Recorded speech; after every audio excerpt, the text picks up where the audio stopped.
Okay, so I'll see you on the Zoom. Okay, give me 2 minutes. I'm gonna get rid of this thing somehow.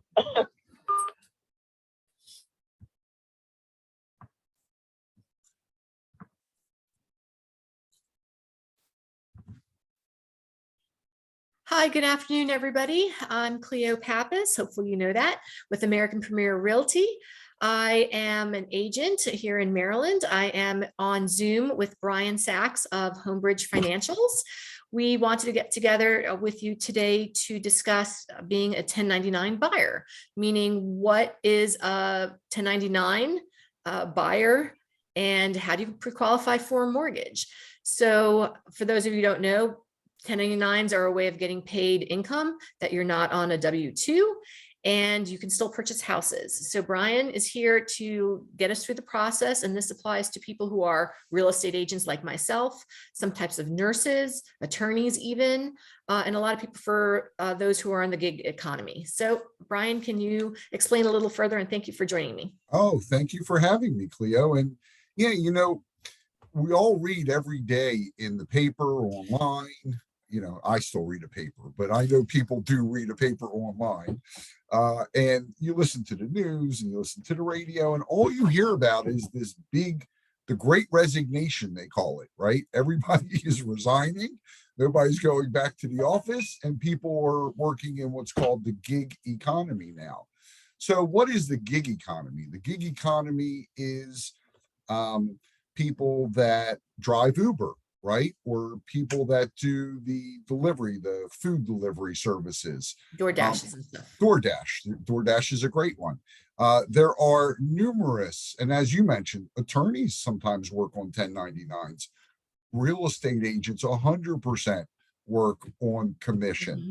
And so a 1099 is a document you get instead of a W-2. If you're a W-2 employee, you work a number of hours, they take taxes out of your paycheck, and you get what's left, right?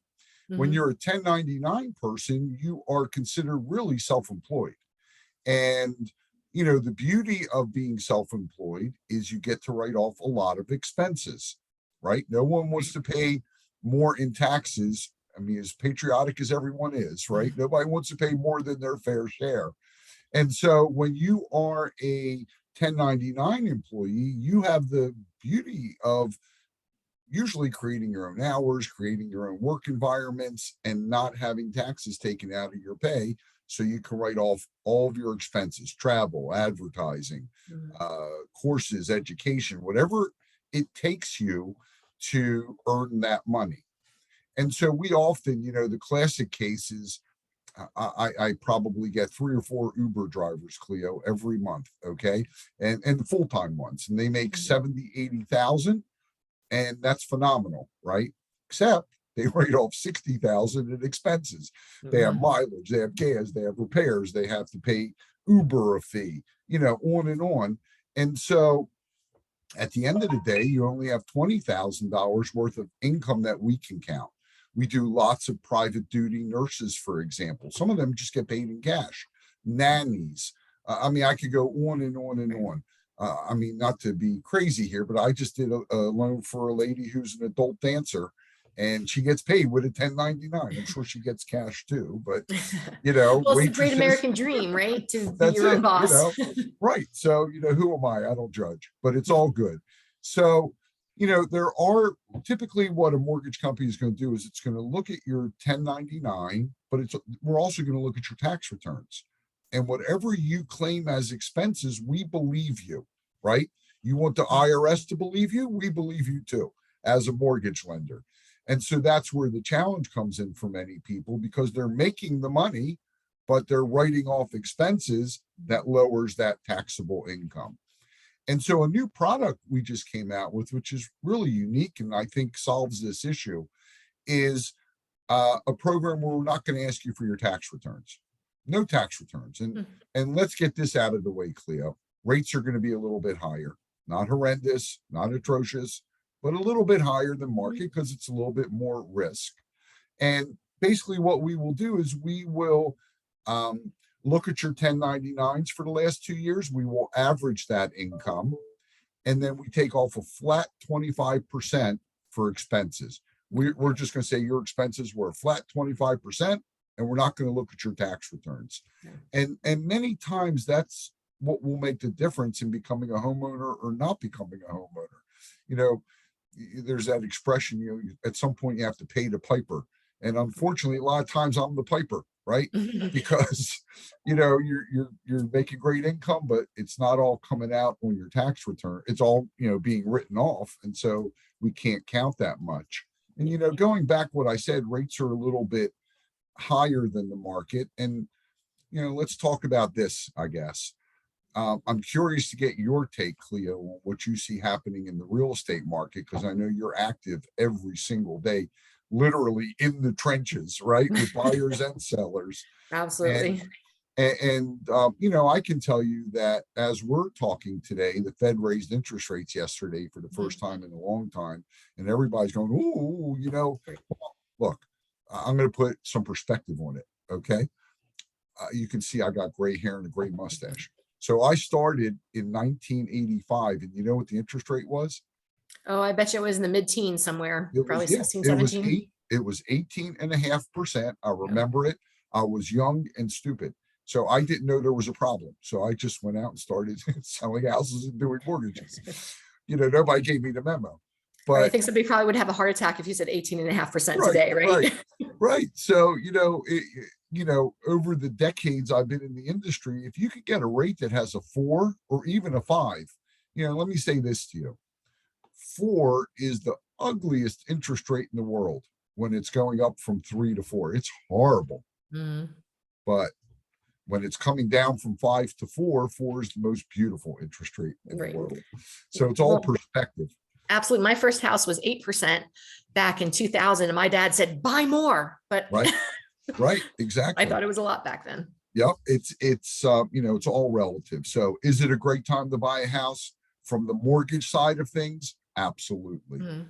But I'm curious to see what you're seeing in the trenches, Cleo.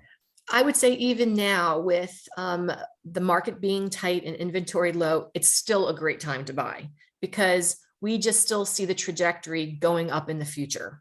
We don't foresee maybe a correction at some point in time, but the inclination is right now that you still need to live somewhere. There are some good houses out there at good prices, and the prices will continue to rise, historically speaking. So if you need to buy something, you need to start looking. And it's interesting you say that, because I was on, I've been on channel 11 for 20 years on NBC. And not long ago, I brought up a statistic.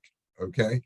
So they did a study of the top 10 areas in the United States where it's cheaper to own a home than it is to rent, because yes, home prices have skyrocketed, but guess what? The rental prices have gone up even higher. Okay. Right. And so Baltimore was in the top 5. Baltimore and Silver Spring were in the top 10 markets in the country where it's actually cheaper to own a home than it is to rent. So, don't let the 3, 4, or 5% interest rate conversation deter you. Right. There are lots of opportunities. And one thing I have to say about you, Cleo, and I guess we're saying it publicly, right? You structure contracts almost better than anyone I've ever seen. It helps being an attorney. I will say that. You have to think of both sides, and most people don't. Yeah. I mean, when we've had the opportunity to work together, it's usually a buyer getting it in the first few homes they've seen and negotiated, like, I got to tell you, like a true pro. I mean, I look at you and go, whoa, that was smart. That was good. Well, it helps when you're very communicative. So when I have a question, can this be done for the buyer? I need to find out from you first, because I want to make sure I don't violate any sort of financial prerogatives or structure that you have for the buyer. So that helps a lot. Yeah, teamwork, absolutely teamwork. But the kudos go to you, because you're the one actually doing the structuring. Thanks. That's awesome. So any other questions? Any other?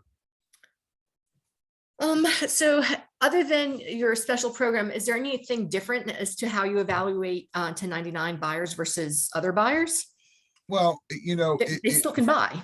Absolutely. And it doesn't take any longer. It's still the same length of time. It's more work on my end, but that's my issue, no one else's, right?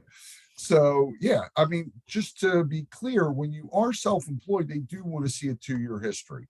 They don't want to see that, yesterday you were working in a restaurant and Mhm. tomorrow you're opening a restaurant. That's, kind of a Right. little shaky. They do want to see a 2-year, they want to see some foundation, because in any business, really, you have ups and downs, good years, bad years, better years, Right. worse years.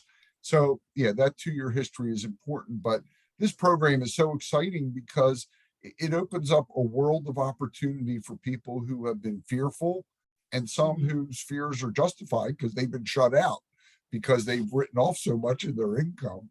But hey, they didn't pay much in taxes, so I guess that's the good and the Right. bad. And if they don't call us, they'll never find out if they qualify or how much they qualify for. Absolutely. And I know you charge the exact same amount that I charge to speak to people. And it's the roundest number. Exactly. Right. Right. So there's no We've really- pressure. If we can help you, we're happy to. So Absolutely. Cleo, how do they get hold of you? I love your email address, by the Oh, way. thanks. It's call Cleo Pappas, CALLCLEOPAPPAS @gmail.com. And my phone number is 443-604-7721. Awesome. And you know You're- what? Call Cleo. And Cleo, if they want to speak with me, you have all my contact Absolutely. information as well. But really, you're the quarterback, Cleo, right? You're the one that really starts the whole process, in motion. Right. Folks, I just want to say in closing, the worst thing you could do is go out looking at homes, falling in love before you even find out what you're comfortable with, Absolutely. or even if you'll be approved. So, the first step in this situation is not go on Zillow and look at houses, right? The first step in the process is exactly Call your Cleo. email. Call Cleo, and let's get you pre-approved. Let's answer your questions. Let's address your concerns.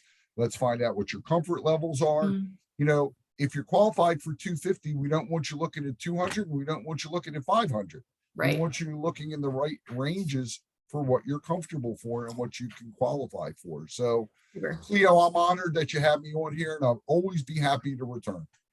Thank you very much, Brian, so much for your time and information and knowledge. And thank you, Have, everybody, for listening. have a great day, everyone. Thank you. You